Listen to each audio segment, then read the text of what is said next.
ధ్యాయతో విషయాన్ పుంసాం సంగస్తేషూపజాయతే సంగాత్ సంజాయతే కామకామాత్ క్రోధోభిజాయతే.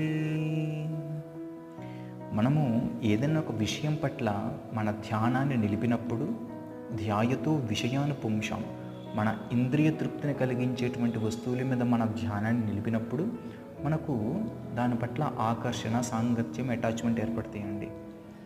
ధ్యాయతో విషయాన్ని పుంసాం సంగస్తేషూపజాయతే సంగాత్ సంజాయతే కామ. ఆ అటాచ్మెంట్ నుంచి తీవ్రమైనటువంటి కోరిక, అది మనకు చెడు చేస్తున్నప్పటికి కూడా బలవంతమైన కామం అంటారు దాన్ని, ఆ కామం ఏర్పడుద్ది.